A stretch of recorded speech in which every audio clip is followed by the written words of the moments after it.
This is a first on Dreadysays. We are doing a look back and a 6 months later review.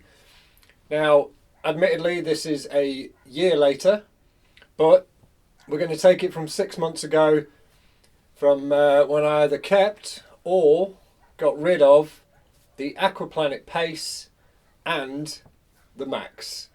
Let's have a look.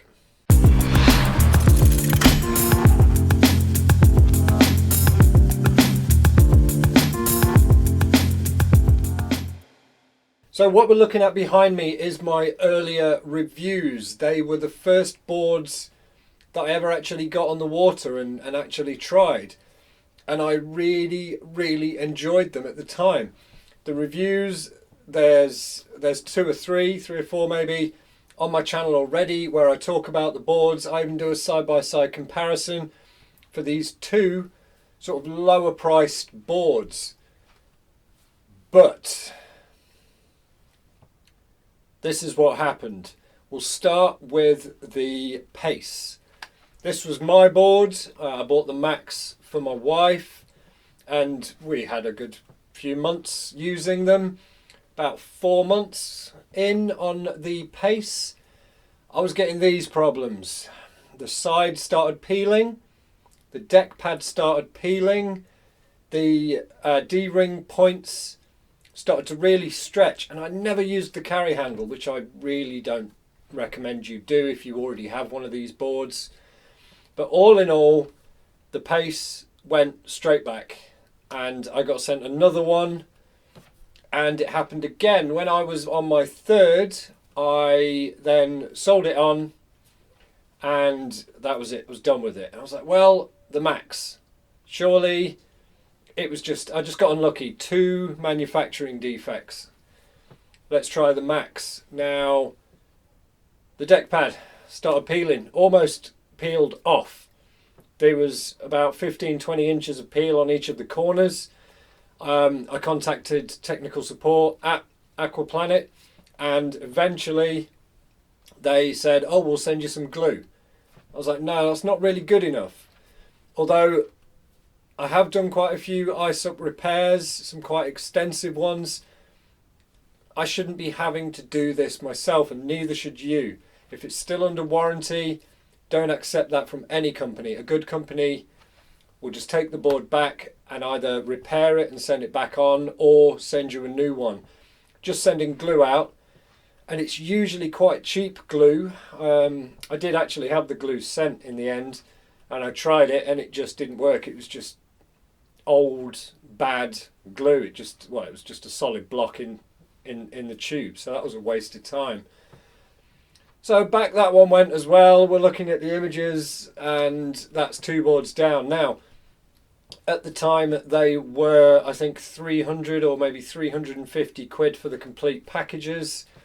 This was during the, we'll call it the boom, shall we, of SUP in late 2020.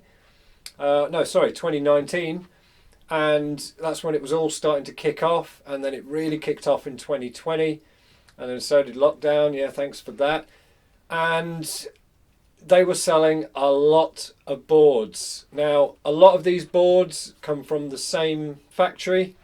There are numerous brands out there. I won't list them all, I won't name them, but they all come from the same factory, just with a different design. You'll see quite a few designs on the lower end boards. Now, we're not counting the Lidl and Audi, and Tesco even did one, like 200 quid boards. They're a total waste of money. But these, I was using mine maybe 2-3 times a week for nearly 6 months, and it just fell apart. So if you are looking for a board that will probably last you 2 or 3 years, maybe if you're very careful with it, then it'll be fine. But it's my first thumbs down that I'm giving. A lot of people have had the same problems. The overall design of the board, they're okay. That's the best I can say for them. If you are on a really tight budget and that's the best that you can afford, then that is the best you're going to get. It's a little bit of a lottery. I know they've said like the manufacturing's got better now, etc., but you are taking your own chances. Mixed results as well that I've seen with technical support and the support team.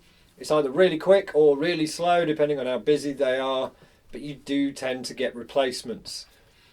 So that's pretty much it. This is probably a little bit more rambling than I'm used to, but all in all, I'll never use them again.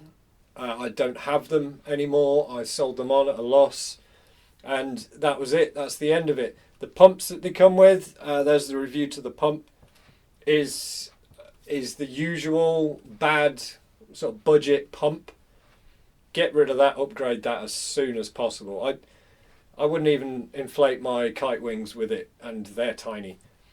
But yeah, that's it guys. Sorry this wasn't a positive one, but at least you can see that I am honest with my reviews, and I won't just say this board's great, that board's great, if I'm either given review copies of the boards or just even loan them. If the board is bad, or if the board does fall apart and won't last, I'll say so. We're going to be doing the follow-ups on the sandbanks as well as the Because Sup boards, and I will be getting my hands on, in a couple of weeks, some of the What's Up UK boards to review, and then we'll also do a follow-up, and this will be 6 months later. Alright guys, like and subscribe, thanks for hanging around, I'll catch you for the next one.